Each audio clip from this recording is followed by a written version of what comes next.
Hey guys, how you doing? It is Saturday night. It is Shane. We're here.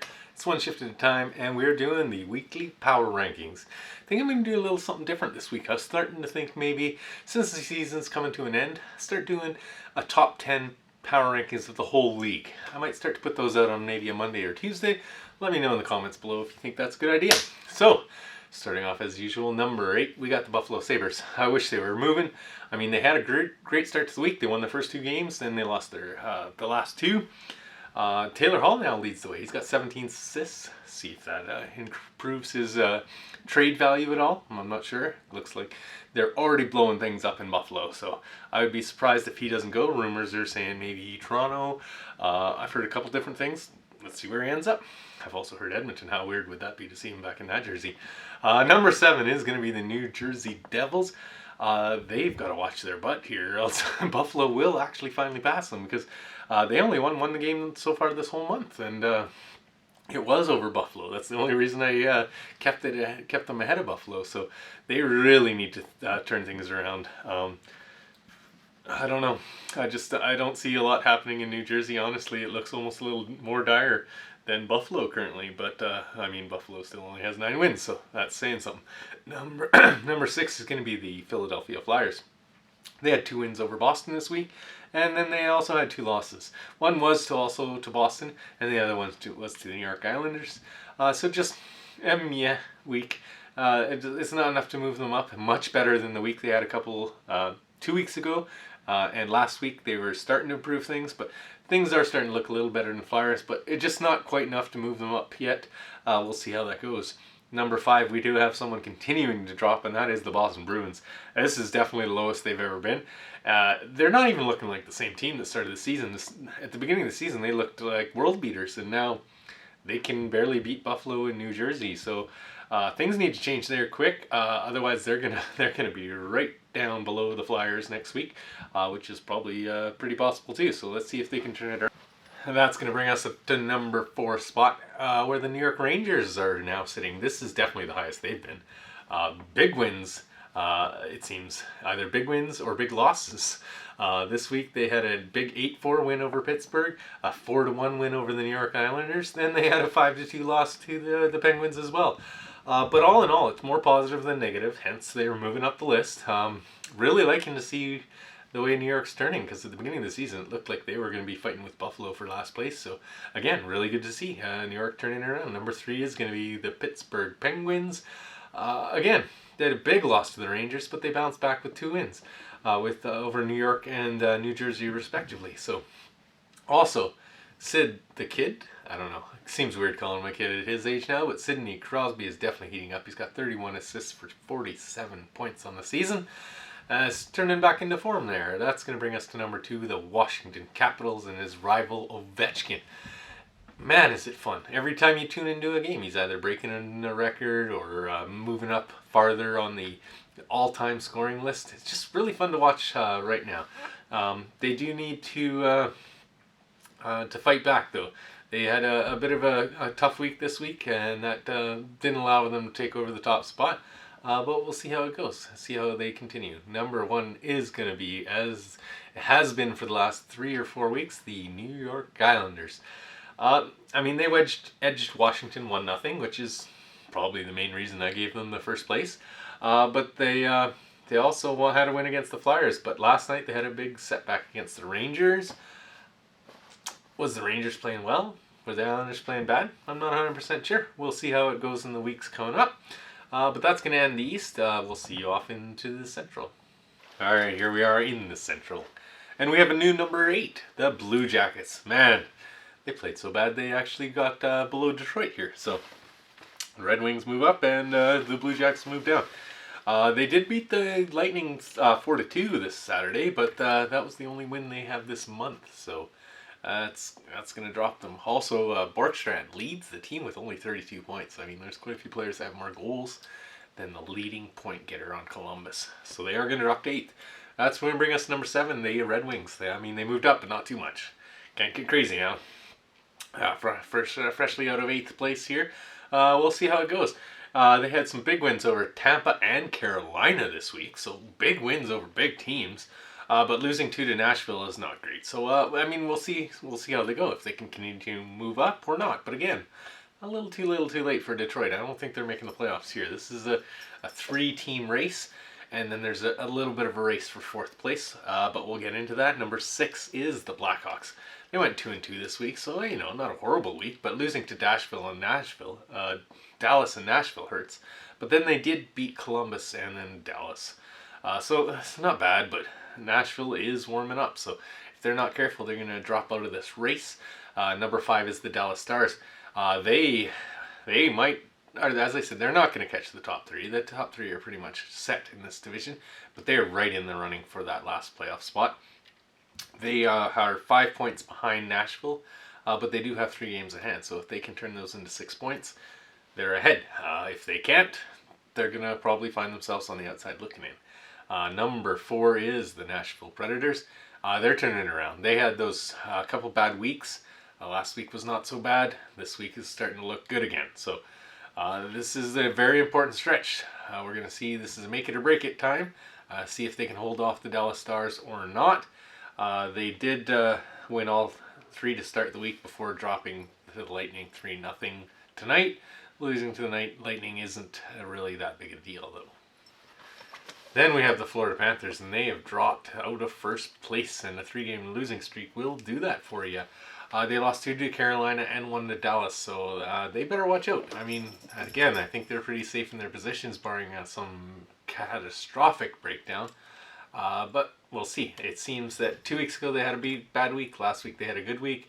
This week they have a bad week. Let's see what next week brings. Number 2 is the Carolina Hurricanes. They almost made it. They had the 3-game win streak snapped tonight. That might have put them over the top if they had that 4-game winning streak. Losing to the Red Wings, though, I mean, it seems to be the Red Wings who are causing a lot of losses for a lot of these teams. Again, I do think it's a little too late, but Detroit is warming up. But they are, Carolina's definitely on the rise, and they are definitely tied for first position with the Lightning points-wise, and they played a game less. So that is going to bring us, though, to number 1, the Lightning. They did the opposite. They lost their game at the beginning of the week, but then they've won 3 straight. Columbus twice and Nashville tonight, 3-0. So they're going to take the top spot in the Central, and we'll see you in the West. Alright, and that's going to bring us to the West, and no surprise here, nothing changes. It is the Ducks that are in 8th place. They've only won 1 in their last 4, and that was over San Jose 5-1. Max Comtois leads the team with a paltry 23 points. We talked about somebody else having low score in the last video, but man, 23 points, that's just ridiculous. Number 7, the LA Kings. They went 2-2 this week, but they lost 4 of their last 6, and 3 of the last 4 were against the San Jose Sharks. They're fighting for points with those guys, and when you're giving up points like that, that's not a good sign. Number 6 is those San Jose Sharks. They had some good games against the Los Angeles Kings, as we mentioned, but that's about the end of the bright spots for them. They got pummeled by the lowly Ducks, unfortunately, and they also had 2 more coming against them. So if they want to make a push, and in this division it is definitely possible that they can make the push to get back into the playoffs because of how wild the West is, they need to win these next 2 games against the Ducks. So Ducks can try and play spoiler here. This is really at the end of the season where you're going to see it in all the divisions where certain teams are going to play spoiler and really wreak havoc on other teams' playoff aspirations. Number 5, we do have the Arizona Coyotes. They won 2 to start the week against the Ducks and the Wings, but then they got pummeled by Vegas last night, and LA also edged them out 4-3. So just a ho-hum week for them, not going to really punish them or move them up. Number 4, the Wild. Wow, what a wild week the Wild have had. I don't know how many times I could say that in one sentence, but they lost to the Avs 5-4 Monday, which is, nothing bad about that. But then they beat them 8-3 on Wednesday. Then they got absolutely destroyed by St. Louis 9-1, and then again they lost to the OT tonight. So it's just big swings either way, and then close games. It's just a strange week for them. And then number 3, we do have the St. Louis Blues. They snapped that 5-game losing streak that we were talking about with them in the last power rankings, and they managed to rack up 3 in a row now. They have outscored their opponents 15-4 over that 3-game stretch. So things have definitely looking a little bit better in St. Louis. Number 2 is the Avalanche. You know, every week it seems like it's either the Golden Knights or Avalanche getting the top spot. This week it is decided by their big loss. That was the 8-3 loss to the Wild. It's really close though. On the plus side, they did sign David Dubnyk, who I really like, getting themselves a really solid backup, probably to make a good playoff run. So then we do have, as we mentioned, the Golden Knights. Not only did they benefit from the Los Angeles big loss, but they had a good week themselves. A 6-1 win over St. Louis and a 7-4 win over the Coyotes. So we'll see you guys in the north. Alright, and last but definitely not least, we are into the north. And, oh man, I hate to do it, but in number 8, or 7, is the Vancouver Canucks. And again, they just haven't played a single game since last week when we had the same conversation. It's just horrible. It sounds like they're on the road to recovery.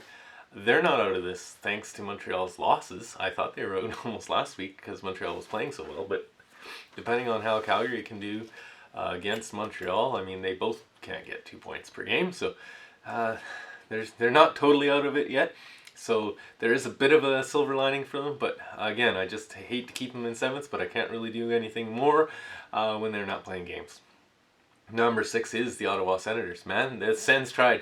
They tried to take that number 7 spot away from the Canucks, but they had lost 2 to Winnipeg, then to Edmonton. Came out and absolutely destroyed them and swept the season series against them. And then they had a late loss to Toronto tonight. So it just seems they can't put the pieces together to get the win. And they keep just dropping out of the race. And I think fully out of the race now. There's no chance Ottawa makes the playoffs. Number 5, Jekyll and Hyde team is the Calgary Flames. Their week was not as bad as it looks on paper. On paper, they only got 2 points and they're finally snapped out of their losing streak. But the 2 games that they had against the Toronto Maple Leafs this week were very good games. And we got to remember, this is an insanely good Toronto team. So their 3 games were 2 against Toronto and 1 against Edmonton. And they fared pretty well in the 2 games against Toronto. And they took advantage of a tired other team tonight. But again, it was on the Calgary side, very solid play. Number 4, Montreal. They're trying to open the door, as I said, for Calgary and Vancouver to get back into this. They're lucky that the teams below them, all 3 of them, combined just for 1 win this week. Otherwise, Montreal would have been dropping. But they dropped a close one to Toronto. Then they lost 4-2 to the Jets, and then they actually got schooled tonight, 5-0. So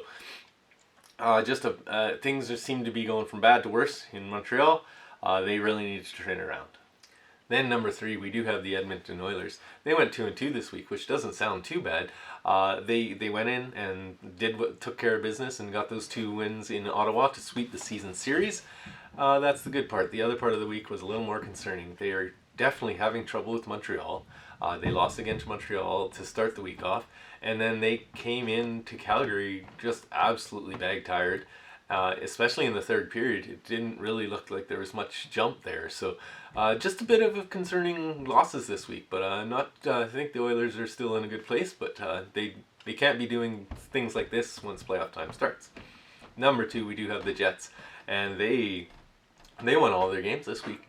Started a little slow with just a 3-2 game over Montreal, but 3-2 game against Ottawa, sorry. But then they played really well against, as we talked about, Montreal, warming up 4-2, and then a good 5-0 one tonight. And they really looked on. They were just capitalizing on all their chances.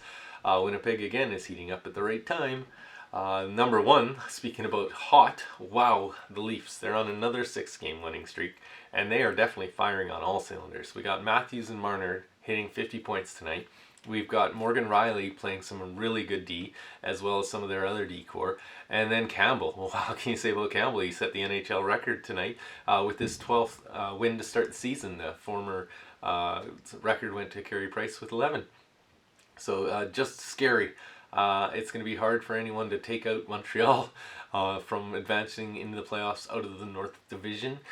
Let's see what kind of crazy moves happen on Monday. The video, we'll be doing a bit of a video on Monday to follow the trade deadline day. Hoping to get another video in this week. So if you did, as I say, please like and subscribe and share this video around. You guys have a great week.